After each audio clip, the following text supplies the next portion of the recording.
Hi Pisces, my name is Audrey Alison. Thank you for joining me for your May 2015 forecast for the month. I'm so happy to be here and outdoors. It's a beautiful sunny California day.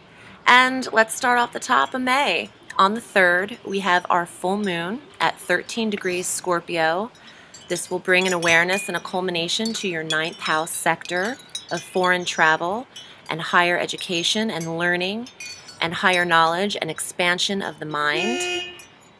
This full moon also squares Jupiter, who's stationed at 13 degrees of Leo in your 6th house of work and health.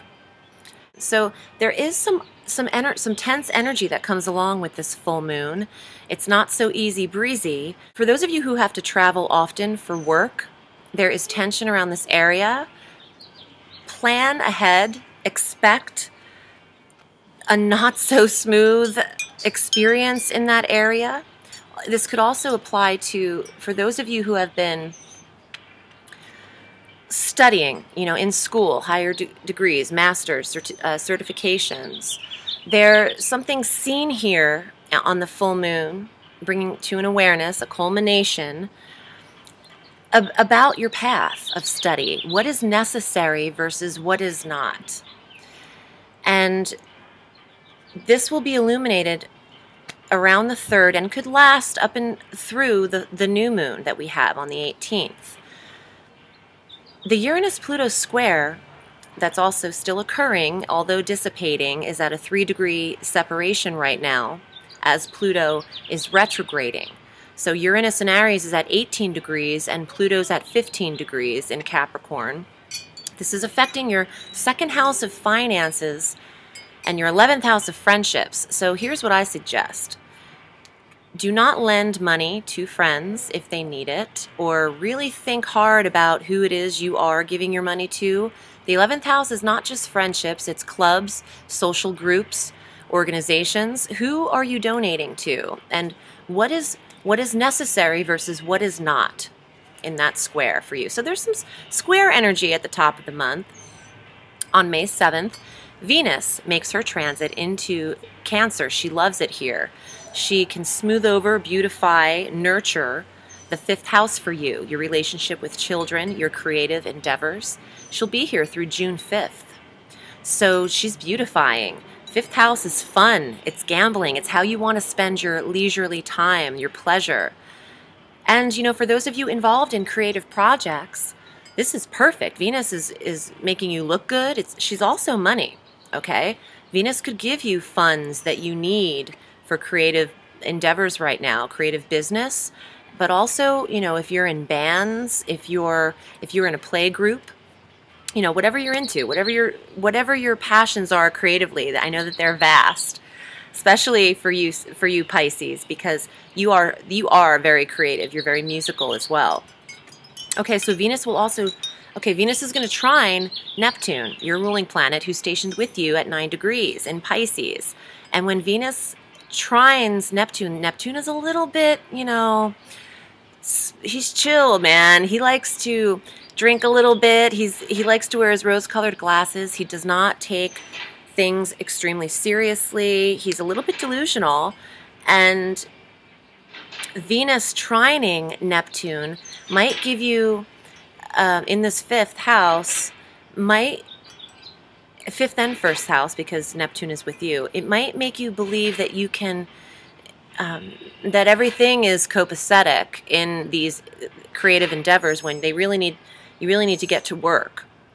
And eventually Venus will trine Chiron at 21 degrees Pisces, because Chiron is with you as well, healing you, Pisces. Healing over old wounds, old past hurts. Venus trining Chiron is a beautiful energy. Chiron is an asteroid called the Wounded Healer, and I give him a lot of credit because he's not given a lot of props as he should, because I feel like he has the ability to heal people from the inside out, anything from ailments to stuck behavioral patterns. This energy between Venus and the trine can really beautify and pick you up if you've been depressed, Pisces, if you suffer from any losses. This this transit could really help you, uplift you.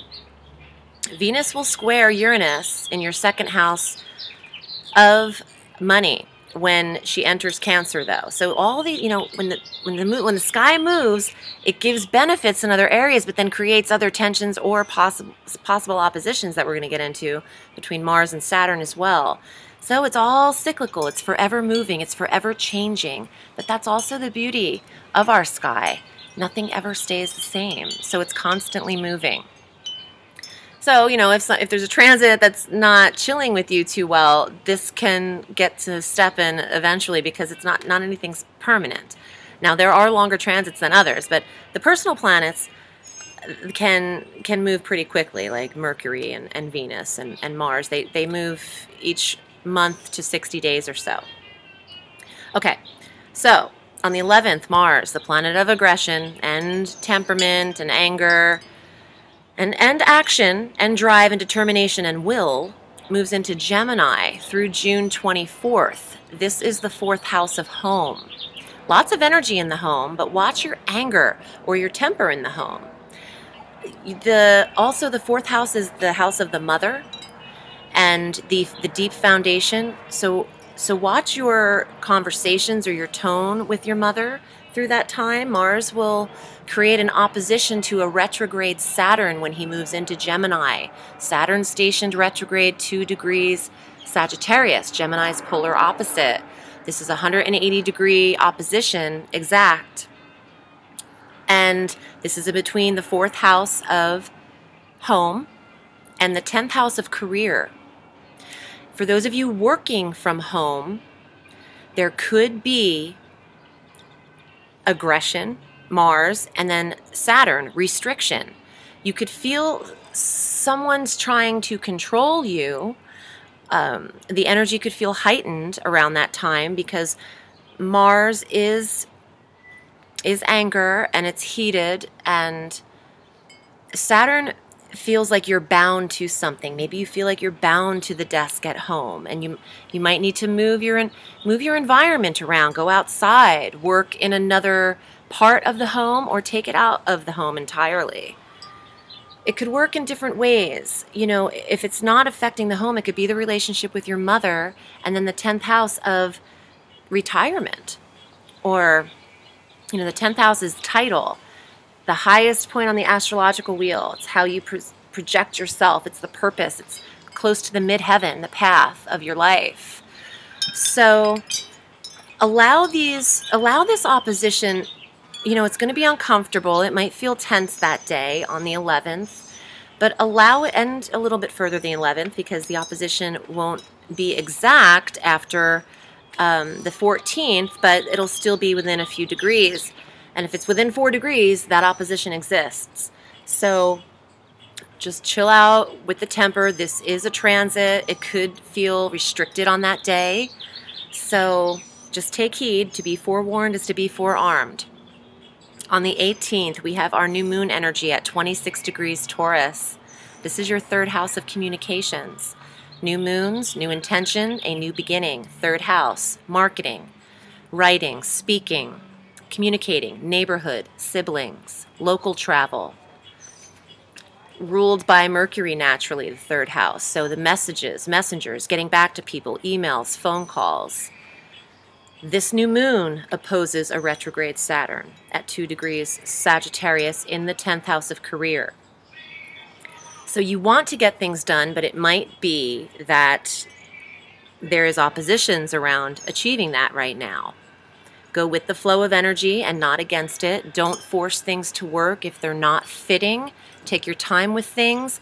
The right fit will come when the energies are allowing that to happen. The timing needs to be right. The divine timing needs to click. On the 18th, with the new moon, Mercury will retrograde. It's retrograde at 13 degrees Gemini. Through the 11th of June, he'll go direct at 4 degrees Gemini in the 4th house of home. So for those of you working on the home, construction, building, you know, there could be delays and holdups with this, because here's what's up. Mercury's going to retrograde in Gemini on the 18th, but he'll actually be in this 4th house for you until the 8th of July. Since he retrogrades all the way back to the 3rd and 4th degree, he spends all through Gemini again in this 4th house. So as much as you want to communicate and entertain in the home and deal with the home, a Mercury retrograde, that's really, you know, plumbing issues, technical issues, computer glitches, people arriving late, construction not going as smoothly as anticipated. So please be patient through this month in the home environment. On the 21st, the sun then will smooth over this sector. Even though Mercury will still be retrograde, the sun enters Gemini in the 4th house of home. So it's a little bit of a dichotomy. You want all this action and all this shit to happen in the home, but you've got oppositions there. You've got a Mercury retrograde, so you're going to want to push, push, push. But you might not get, it'll be 2 steps forward and maybe 3 steps back temporarily. And if not, good for you. If it doesn't apply to you, amazing. Let me get to your cards and see what the message is for you in this month of May. It's a great month to do internal work. Revise, review, rewrite, analyze, rehearse. Yeah, you know, this could work for creative Pisceans. If you're in creative projects in the 5th house, rehearse, review, audition. Hey, it's going to work out. Let it work with you, the retrograde. Prepare. Line up the graphics for the property. What are those things called when the architecture, what the hell is that word? Anyway, you know what I mean. The blueprints. Look at the blueprints. Analyze what you're building. But you might not take direct action in May. Okay, the first card for Pisces for May. Ooh, 2 of Cups. Well, you know what?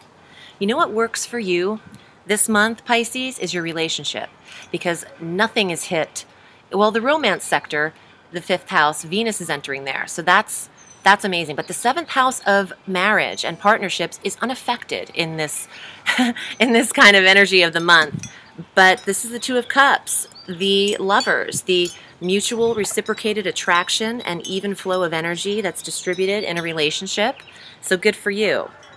The next card, the Wheel of Fortune. What comes up must come down. But also fate, transformation, and change. And money, obviously, luck, fortune, Jupiter, in Leo, in the 5th house. I'm sorry, no, in your 6th house. So work, health, you're probably feeling better than you have been in a while, Pisces. The 5 of Wands, the creative endeavors, the 5th house, the burning hand, creative energy, writers, guitar players, pianists, painters, people who use the hands. You know, it doesn't have to be artistry, or it just depends. You know, construction building and building things, that, you know, you use the hands to create. Using the hands to create is the message. And the last card, the Ace of Pentacles, new money, the start of a new creative endeavor. The new moon energy. Okay, so the new moon's in the 3rd house. Communicate about what it is you want. Be clear. You've got, this is a chunk of money, a big payout, one lump sum. You could receive a payment from a creative endeavor that you've been working on. These two together, and hey, look at that. The Wheel of Fortune. I mean, you could hit the freaking jackpot. But here's what's important. The first thing that came up is the one you're with.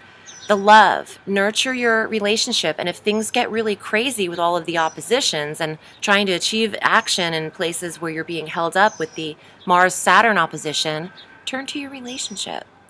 Take action in that. There's nothing impeding it, and Venus is in your 5th house of romance, giving you even more love and adoration for the people you love.